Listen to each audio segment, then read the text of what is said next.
Sí, quería preguntarle a Bernardo Kosakov, porque la verdad que bueno, el panorama que dio fue muy sintético, muy amplio, muy claro y inclusive optimista, ¿no? A nivel regional, local, nuestro.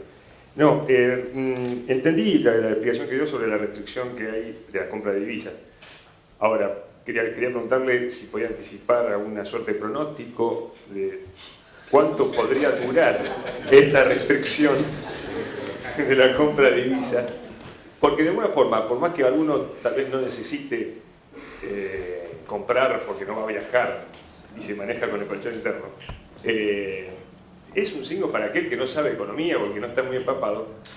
Algo pasa, más allá de la explicación que fue clarísima, ¿no? Ya tuvimos restricciones, tuvimos un corralito, ahora no es un corralito, por supuesto, pero decir, bueno, ¿por qué no podemos comprar una moneda extranjera de cualquier que se trate, ¿no? De euro, dólares? Es un índice, un indicador que por ahí puede llegar a ser hasta negativo para el común de la gente que transita de la calle. Y al mismo tiempo, con este escenario tan optimista, la verdad que uno está inmerso en el choque de los medios. Cuando lee Clarín es una cosa catastrófica, lee otro diario parece que está todo bien. ¿En qué tiempo podemos calcular que se extenderá esta restricción de compra de divisas? Bueno, yo calculo que es hasta el 14 de marzo, pero no sé la hora exacta. ¿De qué año? No sé. En fin. Pero todos son fenómenos dialécticos y en esta no es cada una de las medidas parciales que se van a solucionar las cosas. Es decir, lo que es muy claro en términos técnicos es que hay una escasez de dólares frente al tsunami de dólares que teníamos antes. Pero no hay ninguna crisis estructural de divisas. Por eso seguimos teniendo balances comerciales positivos, no tenemos deuda, tenemos buenos precios internacionales. Y acá obviamente la película nos decía de que íbamos a tener restricciones en el sector externo y esto hay que tener habilidad para manejarlo. Estos temas no son extraños a los que nos ocupamos de la economía. En los años 60 o 70, definitiva, toda la magia de la política económica era cómo administrar dólares escasos y cómo asignarlos de forma adecuada, porque esa era nuestra restricción de crecimiento. Me da la impresión de que el problema de que estas medidas de cepo y estas medidas de administración cambiaria exageraron el problema. El tema es que cuando uno hace macana, después las salidas son complicadas, porque bueno, se generan los daños. La buena noticia es que el tema estructural no es que estamos con una situación de escasez de dólares que nos va a llevar a un nuevo proceso hiperinflacionario, cosas por el estilo. Eso no existe. ¿Cómo son las soluciones para ver cómo uno sale de esto? Y justamente es salir de acciones parciales que se van corrigiendo todos los días a medida de ver cómo solucionan las cosas, para tratar de verlo en un esquema más general. La gran dificultad que existe en este momento es la dificultad de tener un mecanismo de ahorro ajeno a las divisas, y eso tiene que ver con el proceso inflacionario. Y obviamente cuando uno tiene que tratar de ver cómo corregimos esta salida del cepo cambiario y la administración del comercio, no está ajeno a un programa de reducir las expectativas inflacionarias, a un programa de mejorar notablemente la evaluación social del gasto público para que cumpla los objetivos que tiene que cumplir, en fin, y de tener una verdadera política en el campo de la oferta, que es cómo mejoramos nuestra oferta productiva frente a una demanda que está muy sostenida, pero eso significa obviamente, vuelvo a repetir, inversiones, trayectorias tecnológicas, calificar recursos humanos, que la gente tenga mecanismos en los cuales el proceso de ahorro e inversión nos lleve a generar las capacidades nuevas para seguir creciendo en el largo plazo. La buena noticia es de que sigue existiendo márgenes y holguras para no tener que recurrir a estos dos instrumentos espectaculares que hoy no los tiene Europa, que es la aceleración inflacionaria y la aceleración devaluatoria, donde todos los melones del cajón se acomodan, pero que sabemos que nuevamente es la gente más humilde el que lo paga y que lo que generan son espectaculares oportunidades de negocios en el medio de la turbulencia, pero ya sabemos los errores que cometimos en el pasado. Así que esperemos que compulsivamente recurramos a un ejercicio colectivo en donde con menos holguras de las que teníamos un par de años atrás, todavía hay margen como para poder transitar sin recurrir al uso violento de estos dos poderosos instrumentos que tenemos. Perdón, se me va el micrófono. Adelante, Ani, por favor. Una pregunta. ¿Hay alguna razón, si bien dentro del contexto del movimiento de divisas de la Argentina es bajo, pero en el caso del turismo, esto yo también lo viví hace 40 años, todavía estamos autorizados a generar todos los servicios que uno va a tomar en Europa o en cualquier lugar del mundo al dólar de 4.70, cuando para cosas más indispensables no hay divisas? ¿Cuál es esa la razón por la cual estamos autorizados o cualquier pasajero puede ir a pasear pagando un dólar de 4.70? Bueno, preguntarle a la persona que le ministra. Es un seminario cerrado, se acaba de cortar internet. La transmisión se interrumpió rápidamente, ¿no? Porque la idea es que... No, hago una aclaración. Ana es una digamos, experta en viajes. Ella lidera una agencia de viajes que además nos acompaña en esta aventura académica que hemos dado a llamar Otra Europa, Otro Mundo. Conocemos a Ana hace muchísimo tiempo y bueno, y tiene la legitimidad de preguntar desde la vivencia de la agencia de viajes, ¿no? Hace 50 años que estoy en esta profesión y esto ya se ha vivido en los cambios, con estudios estudiantes, y ahora me sorprende hace muchísimo de que esto siga. Sí. Bueno, hay que preguntarle a la gente que lo está implementando. Los gastos en tarjetas por mes en el exterior están, no sé, arriba de los 300 millones de dólares por mes. ¿Qué? Que va a venir muy bien la firma. No, el AFIP lo conoce todo esto, ¿no? Es que el proceso ya lo hemos vivido hace 40 años. O sea, me sorprende que haya dólar tan económico para ir a pasear. Bueno, obviamente sin tener acceso a la información que maneja el gobierno, porque está claro que en todo este tema lo ha hecho muy a escondidas. Uno se enteraba de las resoluciones publicadas en el boletín oficial, así que es difícil anticipar cuál puede ser la próxima restricción. Lo que uno observa es que el tipo de cepo que están poniendo sobre el dólar no debería llegar por ahora al nivel del turismo, porque sería el momento de blanquear la devaluación abriendo los distintos tipos de cambio. Y aunque sería lo lógico dentro del modelo que están adoptando, un tipo de cambio para los autos caros, un tipo de cambio para la industria, un tipo de cambio, aquellos 17 tipos de cambio, la sensación que dan es que la decisión de la presidenta es: no estamos devaluando, por lo tanto restringimos la venta de dólares, pero los dólares que vendemos los vendemos a este valor. Y mientras se pueda acceder a algún dólar o se pueda justificar el viaje, probablemente pongan más trabas para justificar el viaje, pero no para venderle los dólares a que le justifiquen el viaje. El momento que dividan el tipo de cambio y pongan un tipo de cambio para el turismo, va a ser la aceptación de que se les escapó la devaluación y que no pueden controlar el dólar. Y no veo al gobierno, por lo menos ahora, en el futuro inmediato que uno pueda analizar, pensando que van a entregar esa bandera.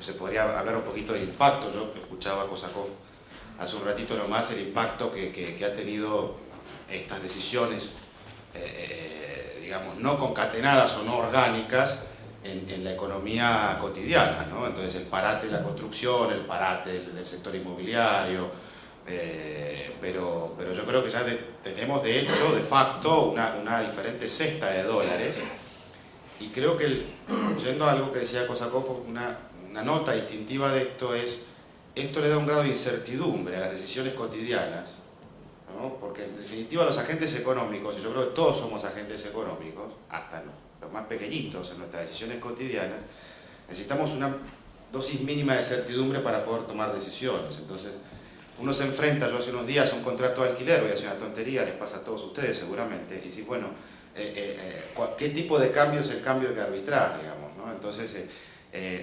se da una especie de convencionalidad transaccional en la misma sociedad de elegir un tipo de cambio, ¿no? Entonces yo creo que esto erosiona gravemente la confianza de los propios agentes argentinos. Pero bueno, quería preguntarle a Miguel, ya que lo tengo aquí a mi derecha, luego podemos volver a Argentina, naturalmente, esto que sea un ida y vuelta dinámico. Miguel va a ser facilísimo, va a ser también adivinatoria como la que se hizo a Bernardo, digamos, pero nosotros sufrimos mucho viendo el sufrimiento de España y además, como lo hablamos ayer, nos trae digamos, un déjà vu y unas rémoras, digamos, de un pasado no muy lejano. Y a veces también sufrimos porque lo vemos preso de un debate que no tiene solución, ¿no? Porque es un poco un sofisma, ¿no? Es decir, la salida no está en manos de los españoles, entonces tampoco ¿qué podés pedir a los españoles que hagan, digamos, más que ajustar el cinturón siempre un agujerito más? A ver hasta dónde aguanta el cinturón, digamos. Pero, ¿qué probabilidades ves tú, Miguel, en el actual concierto europeo, ver una posibilidad de una salida hacia más Europa, que es lo que tú proponías en tu ponencia, digamos, como idea fuerza, y también de que España tenga yo creo que debe tener una reflexión sensata de una nueva Moncloa? Tú sabes que aquí en Argentina los pactos de la Moncloa han sido casi sacralizados como un modelo, digamos. Yo creo que los argentinos casi que los queremos más que los españoles. Yo creo que muchos españoles se han olvidado de aquello, esa es mi sensación. Pero, ¿qué posibilidades ves que ocurran estas dos cosas en un tiempo prudencial de que no descalabre, digamos? ¿Cómo lo ves? Creo que no hay más remedio que llegar a esa solución. Pues por un lado está la construcción del euro. La construcción del euro, como he dicho, ha vivido durante una época de 10 años de una manera ficticia, en el mejor de los mundos, creyendo que ya estaba hecho, cuando se explotó la burbuja inmobiliaria y la economía de muchos países se destapó, se fue al garete, pues se dieron cuenta de que estaban viviendo en ese mundo ideal que no era tal, ¿no? Porque, como decía antes, se dieron cuenta de que faltaba la construcción del resto de cosas, que se había creado posiblemente por un pecado original que hay que arreglar como sea. Entonces, el hecho de que dejen caer, o que pudieran dejar caer a España o a Italia dentro del concierto del euro, pensando que pudiera volver a la peseta o a la lira en el caso de Italia, que se desmoronara lo que es el proyecto del euro, que Alemania ya no tendría más remedio que volver a sus marcos, etcétera, etcétera, eso yo creo que ya está totalmente descartado. No digo que pueda ocurrir, que no pueda ocurrir, pero tiene que estar descartado, y Alemania es la primera interesada en ello. La primera interesada en ello, entre otras cosas, porque la mayor parte de sus exportaciones se hacen dentro de la Unión Europea. Y necesita que exista un euro también para luego el concierto mundial. Y en cuanto a España, en cuanto a los pactos de la Moncloa, los pactos de la Moncloa son irrepetibles, en el sentido de que era la salida de la dictadura, era necesario el concierto de todos y tal, pero sí son necesarios unos pactos que los puedes llamar pactos de lo que quieras, pero yo soy partidario de que el gobierno actual, para reforzar las medidas que ha tomado el gobierno, que ha tomado o que tiene que tomar con el concierto, como sea, tiene que ser con el concierto de todos, incluidos los sindicatos, yo diría, y la patronal, que se haga unos pactos en los que estén todos representados, en el que se recojan todas las tendencias y todas las necesidades. No que lo haga un partido que siempre responde a sus intenciones, o el otro que responde a las suyas, ¿no? Yo ahí abogo porque haya un pacto. No soy el único, vamos, yo lo que he transmitido antes es lo que se está viviendo allí. Puedo estar de acuerdo o no, pero en este caso estoy de acuerdo, pero lo pide muchísima gente, pide muchísimos expertos, muchísimos economistas, muchísimos políticos, piden que haya un consenso, que haya un gran pacto social, un gran pacto económico, un gran pacto general, en el que, auspiciado por la Unión Europea, en el sentido de llegar a la construcción europea, se pueda salir del agujero en el que está España. Y la idea sería un pacto que garantice un poco una distribución justa del ajuste, digamos, ¿no? Sí, por lo menos efectivamente. dar legitimidad a las medidas. Claro. ¿Tú crees que Rajoy aguanta el vendaval? No, yo creo que lo va a aguantar por... Todo el mundo creo que oye bien, por al fondo no se oye bien. Perdón. Perdón, me olvidé de los compañeros de internet. ¿Tú crees que Rajoy aguanta el vendaval? Aquí se especula un poco a veces con eso. Yo creo que a veces tenemos una visión un poquito futbolística de la crisis local, lo pone en términos feos, porque esto no es un deporte. Pero, y la pregunta es, ¿Rajoy aguanta y después de Rajoy qué? No, él tiene intención de aguantar, aunque está haciendo oposiciones para cargarse a sí mismo en muy poco tiempo. Hace 7 meses que está en el gobierno.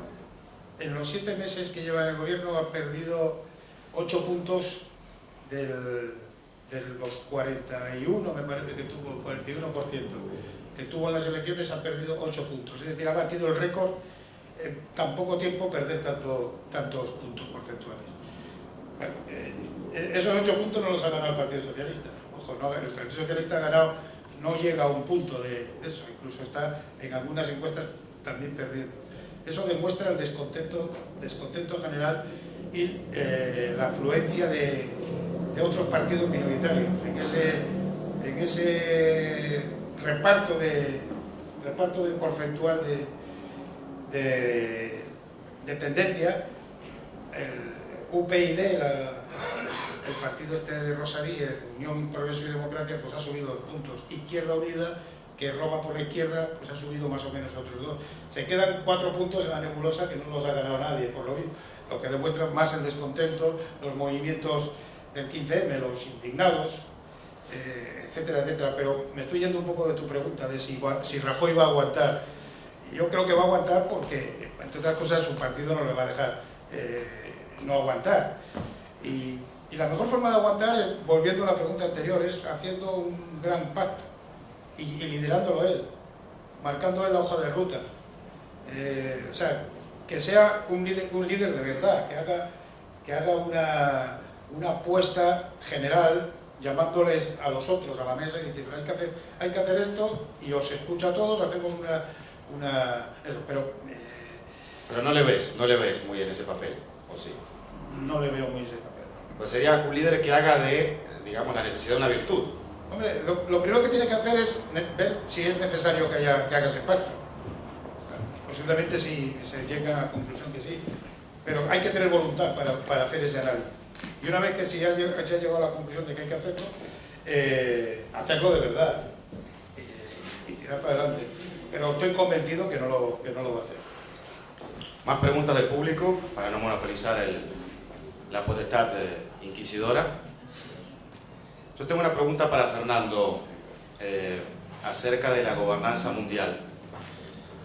Fernando, tú decías, yo creo que mostrabas una polaridad interesante entre el G7 y el G20, era una tesis claramente desafiante y de ruptura, ¿no? con la, digamos, la convencionalidad pre-crisis del mundo desarrollado y post-crisis del mundo desarrollado, y la verdad es que me pareció súper interesante además que marcaras cómo a la hora de aplicarse las recetas cambian cuando se aplican sobre uno mismo, ¿no?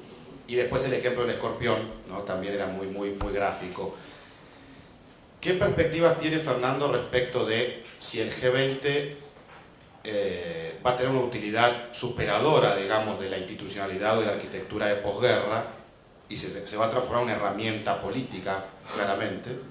¿O tú crees que se va a quedar un poco pues, en un reunionismo que fija políticas que después aplican los bloques institucionales? O sea, ¿tú le ves un futuro orgánico al G20 o simplemente es algo que se llevará a la coyuntura de la crisis? Da la sensación de que el G20 llegó y se va a quedar como la nueva cumbre de presidentes mundiales. El poder se está traspolando hacia otros países y la mejor manera de hacerlo organizado es hacerlo en una mesa de negociación, y el G20 lo que le permite a Estados Unidos y a Europa es estar sentados en la misma mesa con los países que van a heredar su poder. India, China, Brasil, Rusia, no sé, van a heredar el poder que hoy tenían, que hoy tienen Estados Unidos y la Unión Europea. Y la mejor forma de no perder en ese traspaso es estar sentado en la mesa de las negociaciones. Yo creo que el G20 va a seguir y va a ser el foro preferido de los presidentes al momento de discutir. Ahora, ¿cuántas de esas políticas que acuerden lleguen a plasmarse? Bueno, todo lo que se acordó en la primera cumbre quedó en la nada en menos de un año. Va a tener que ver más con quienes lideren los distintos bloques. Si los republicanos están si los demócratas están en Estados Unidos y el liberalismo está en Europa, probablemente no puedan acordar políticas comunes. Si hay una mayor sintonía en la forma de ver la política entre los principales bloques económicos, esos acuerdos podrían llegar a instrumentarse. A mí me quedó siempre, me llamó siempre mucho la atención regular a los grandes bancos y no lo hayan conseguido. Es decir, hay todavía una falta de capacidad de llevar de las definiciones a las prácticas las políticas que se adopten. Pero sin duda el G20 es el mejor instrumento que tienen hoy y es el lugar donde pueden hacer una transición ordenada. Me interesaría saber cuál es la visión de Bernardo sobre el desguisado energético, sobre el futuro del sector y de la continuación o no de las políticas, agravamiento, mitigación del daño, no sé, ¿cuál es tu panorama al respecto? Si no es una... Todos sabíamos que en la época sustitutiva teníamos problemas de energía que era escasa y teníamos una oferta muy mala. Ahí vinieron buenas noticias, sobre todo cuando descubrimos el gas, cuando hicimos las obras hidroeléctricas, cuando hicimos las centrales atómicas. Y diversificamos la oferta y generamos condiciones y inclusive en la década del 90 nos convertimos en exportadores de energía. Sabemos que a partir de la crisis del 98 el proceso de inversión se complicó o se derrumbó y sabemos después que en el cambio de régimen económico se pusieron un conjunto de reglas de juegos en términos de precios y demás que obviamente no nos condujeron a tener una oferta energética acorde como para mantener el crecimiento a largo plazo. La gran noticia que tenemos ahora, pero en un momento, a pocos años atrás, parecía que no teníamos más recursos. Los recursos existen, dependen de qué marco institucional, de qué precios y demás. Y en esto aparece todo este tema de los gases no convencionales y demás. El tema central es el gas, el petróleo, las cosas están mucho más ordenadas. Y obviamente ahí tenemos un problema, estos precios están cayendo en el mundo y son inversiones capital intensiva en el largo plazo, no tenemos mercado de capitales y se requiere un nivel de financiamiento que además de ser muy fuerte, capital intensivo y demás, requiere buenas reglas de juego, buenos precios y buena evaluación social porque impacta en el desarrollo económico y tiene efectos distributivos a nivel de los distintos sectores y los distintos agentes económicos. Y en esto, enfrentarnos con una industria capital intensiva, cuando tenemos restricciones en el mercado de capitales y cuando estas explotaciones están asociadas también a un coeficiente de riesgo alto, no hay total y absoluta certeza, bueno, requieren obviamente tener optimismo por el hecho que tenemos los recursos. En eso estamos mucho mejor de lo que estábamos antes. Antes parecía que no estábamos. Pero estamos en un momento en el cual los requerimientos que se requieren son muy fuertes y bueno, ojalá podamos tener un ejercicio colectivo de poner bien los incentivos, bien los precios y que la energía deje de ser un cuello en términos del crecimiento económico. Yo tengo una pequeña pincelada para aportar desde mi brevísima experiencia. Nosotros tenemos que también un poco practicar el arte de Bernardo, que es el arte de la moderación. Yo creo que todos los que vivimos este partido entre los buenos y los malos, yo no sé quiénes son los buenos y quiénes son los malos, no hago juicio de valor, digamos, ¿no? Pero que la verdad es que a veces tenemos una obsesión ridícula por este maniqueísmo, ¿no? de buenos y malos. Creo que nos vamos curando de a poco. Yo como ciudadano me voy tremendamente tranquilo, y quizás este efecto balsámico les pase a muchos de vosotros después de escuchar a Bernardo, ¿no? Es decir, no estamos tan mal, digamos, porque la verdad es que uno tiene esta propensión al catastrofismo individual y a decir, bueno, ¿dónde está el bote? O sea, y tenés que tener un bote amarrado en el fondo de tu casa. Y la verdad es que vivir en esta situación psicológicamente, en situación de emergencia, es tremendamente desgastante, y algún día deberíamos reflexionar como sociedad acerca de nuestra pulsión autodestructiva. Pero bueno, yendo al marco energético, que era sobre lo que quería comentar al principio, creo que también deberíamos un poquito intentar una reflexión de moderación sobre el pasado inmediato, al menos, de que aquí hubo una decisión de Estado, o por lo menos una decisión política de gobierno, pero creo que alcanzó la estructura de Estado probablemente mal comunicada, quizás por trazos, quizás no orgánica, ¿no? Bueno, estamos acostumbrados a esta forma de gestionar, pero que fue energía barata para todos. Lo que pasa es que todavía no se le ponía nombre a los programas. O sea, después surgió el fútbol para todos.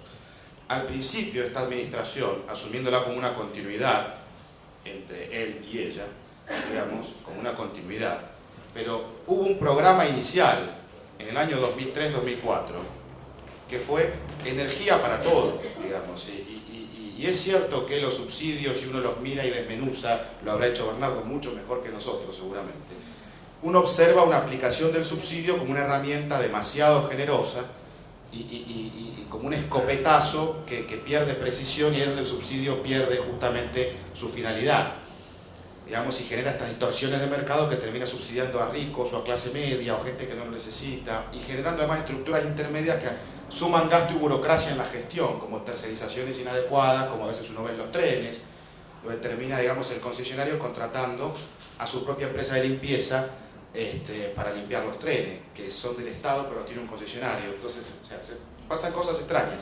Pero en energía creo que realmente gran parte del crecimiento del PBI acumulado, una vez que cambia el modelo, cambia, Bernardo tiene una frase, es el cambio de paradigma, no es tampoco, no me lo acuerdo ahora, el cambio de régimen económico. Cuando cambia esto, hay una decisión que yo creo que es dar energía al crecimiento argentino, y no sé cuántos puntos del PBI acumulado del 2002 a la fecha se deben a que no solo los hogares han tenido energía barata, sino fundamentalmente la industria ha tenido energía barata. Y ha habido una competitividad por energía barata en el sector industrial, digamos, ¿no? O sea, ahora hay que pagar la factura, que pasan la mayoría de las cosas. No quería que se nos vayan los últimos minutos sin hacer algunas preguntas incómodas. Me encantaría preguntarle a Guillermo, que por cierto agradezco esa pincelada y esa radiografía tan clara de la inversión española en la Argentina. Cuando uno mira los sectores en los que la empresa española está en Argentina, se asombra, ¿no? La profundidad, la diversificación, el tiempo, la vocación de permanencia, la diversidad, bueno, en fin. No puedo dejar de preguntarte, Guillermo, sobre cómo está, digamos, ese feeling del inversor español, digamos, y del capital español en Argentina, tras digamos, entre abril y mayo, el suceso de la expropiación de YPF. Sí, evidentemente fue un hecho conmocionante, básicamente por lo sorpresivo, y que tuvo un primer momento de asombro, pero que evidentemente, justamente por todo lo que he expuesto aquí, estos 24 sectores que detallé, la importancia de la inversión española en Argentina, que es ajena, digamos, a la inversión de Repsol, motivó, digamos, una continuidad absoluta en los negocios y en los planes, muchos de los cuales están obligados por su condición de concesionario de servicios públicos,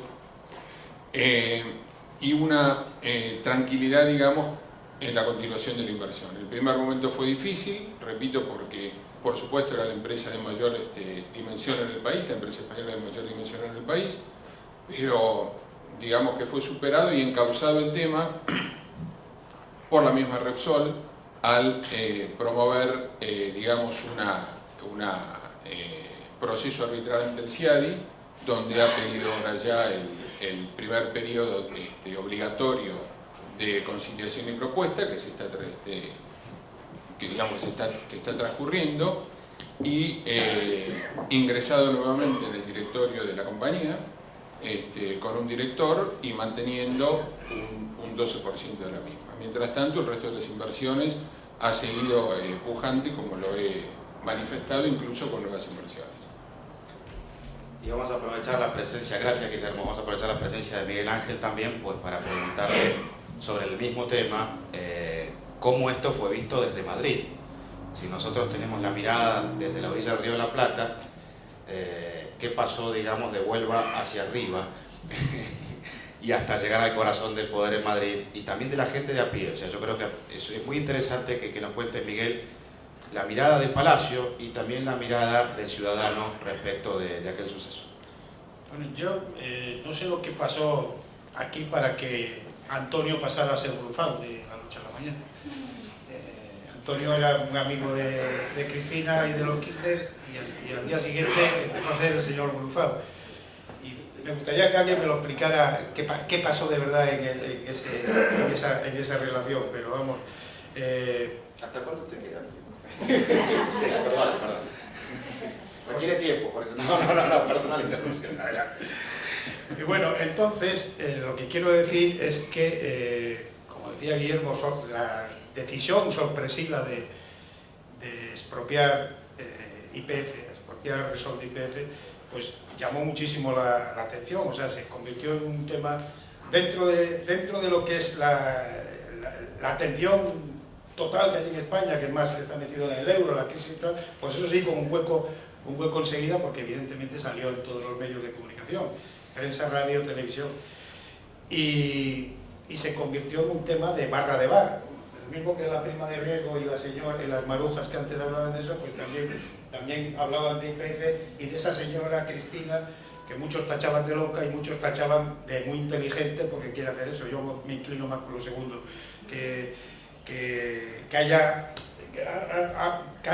ha manejado estratégicamente algunos hilos para hacer lo que hizo. Pero sigo la incógnita, ¿por qué lo hizo? No sé si en el origen de la venta de YPF hubo algo, y yo no lo sé, no lo recuerdo si lo hubo o no lo hubo, pero en esta ocasión lo que parece es que fue una expropiación mal hecha. Una expropiación mal hecha porque, por lo menos es la idea que tenemos en España, me puedo equivocar, porque no se negoció la expropiación con Repsol, no se le ofreció tampoco la posibilidad de pagarle una indemnización, o sea, no se sentaron a la mesa para hablar de ello, que es verdad que venía de hace tiempo tiras y aflojas y hemos publicado, los periódicos hemos publicado alguna cosa de eso. Entonces, la imagen en España de la expropiación duró 15 días, digamos, el tiempo que dura en que los periódicos alimentemos las noticias, porque como tú bien sabes, has trabajado, estuviste 2 años en el país conmigo y tal, pues ves cómo va la cadencia de las noticias, pasa de ser una noticia de primera página a acabar en un rincón en la sección de economía y luego hacer desarrollos y tal, pero bueno, en la opinión pública pasó eso. Es verdad que está ahí, en el momento que le hablas a alguien de Cristina Fernández y de YPF, pues enseguida lo tienen en la memoria, pero les preocupa mucho otras cosas. Pero, y se preguntan por qué pasó eso. ¿Por qué pasó? Vamos, y luego hay una derivación que yo quería apuntar también en esto. Aunque es verdad, como dice Guillermo, que aquí hay una inversión española muy importante de otras muchísimas empresas y que en un momento empezaron a dudar de si su futuro iba a pasar lo mismo que con Repsol, yo creo que eso está bastante, parece, por lo menos desde su punto de vista, parece que está bastante amarrado. O sea, ¿tú crees que la gran empresa española presente en Argentina, me refiero a Telefónica, Endesa, Gas Natural, muchas de las que ha mencionado, la mayoría de las que ha mencionado Guillermo, ¿tú crees que ellas tienen claro que no es un tema, digamos, bilateral, sino que es un tema puntual? Sí, vamos a ver, yo creo que piensan eso, pero también no descartan, tampoco descartan que en algún momento dado les puedan dar una sorpresa como ha pasado con Repsol, ¿no? Entonces están ahí amarrando, seguramente Guillermo sabe más de esto que yo porque tiene más relación con ella, pero yo lo que hablo con los responsables de empresas de allí, pues me dicen que nunca descartan esa cuestión, pero que la inversión en Argentina para ellos es importante, rentable y tal, lo mismo que era para Repsol. Y me da la impresión que a nivel de gobierno y de Estado están negociando la forma de arreglar esto. No tenemos que olvidar que en noviembre, no me acuerdo la fecha, 16 o 18 está la cumbre iberoamericana. De eso te quería preguntar inmediatamente, que es cómo ves el futuro inmediato. Es decir, pues, lo que pasó, bien, mal, más o menos, hay gustos para todos, hay posiciones y se ha escrito mucho, y hay materia opinable, pero bueno, en definitiva la relación ha de continuar. ¿Cómo tú crees que va a continuar? Pues eso es lo que me gustaría saber, desde luego, pero creo que están negociando para que Cristina vaya a Cádiz. La amenaza posible que esté ahí es que Cristina no vaya a la cumbre que supone el bicentenario de la independencia de los países de América. ¿No son los 200 años de las Cortes de Cádiz? Sí, los 200 años de las Cortes de Cádiz y el comienzo de la independencia de los países. Entonces, eso es muy importante para España. Y entonces yo sé que hasta a nivel del rey pues están presionando para que Cristina vaya, porque también quieren que vaya Chávez, quieren que vaya todos los digamos, líderes que siempre han mostrado alguna tensión con España, ¿no? Entonces, vamos... Raúl Castro, Chávez, Raúl Castro, sí, efectivamente, Evo Morales. Están negociando una vuelta de... El rey puede llamar a Chávez, porque ya le digo, ¿por qué no te callas? Y yo creo que lo llama al móvil y Chávez va, pues ya debe ser a mí. Ahora le va a decir, quiero que hables. Claro. Lo contrario. Sí, bueno, entonces ¿están negociando una solución para YPF? Pues seguramente sí, porque a Cristina le interesa acabar con el problema este, porque yo creo que Repsol nunca iba a volver aunque tiene el 12%, me da la impresión que mientras estén las cosas así, recuperar la inversión que tenía, me da la impresión que no quiere, pero para Cristina es importante que solucionen el problema, porque mientras haya el conflicto en el CIADI y Repsol siga reclamando, es muy difícil, digo yo, que entre cualquier otro inversor, Exxon o los chinos o los brasileños o quien sea. Mientras no, claro, entrar en YPF habiendo un conflicto como el que hay, pues saben que tarde o temprano pues puede haber una decisión que puede estropear su inversión definitivamente. Entonces me da que están negociando eso, cómo solucionarlo.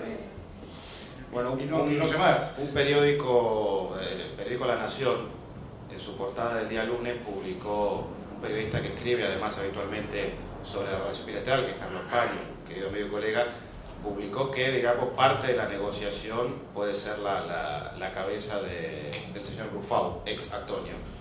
Y como tú lo decías, lo dijiste tú. Y bueno, y tenía seguramente fuentes y tal, ¿no? Es un periodista que obviamente se documenta bien y trabaja muy bien, así que, digamos, yo le doy crédito como lector. ¿Tú crees que eso puede estar...? ¿Cómo se vería eso en clave española? Porque, a ver, en clave argentina lo tenemos, ya estamos hasta aquí, digamos, de todas estas lucubraciones. En clave española, ¿tú crees que, digamos, el voy a Cádiz si me das a Brufau funciona? Porque esto es lo que plantea, es, yo voy a Cádiz, pero dame esta cabecita en bandeja. No creo que vaya por ahí la cosa. Yo creo que lo de Cádiz estaba más por lo que he dicho, de negociar una solución que permita resolver el problema de la inversión.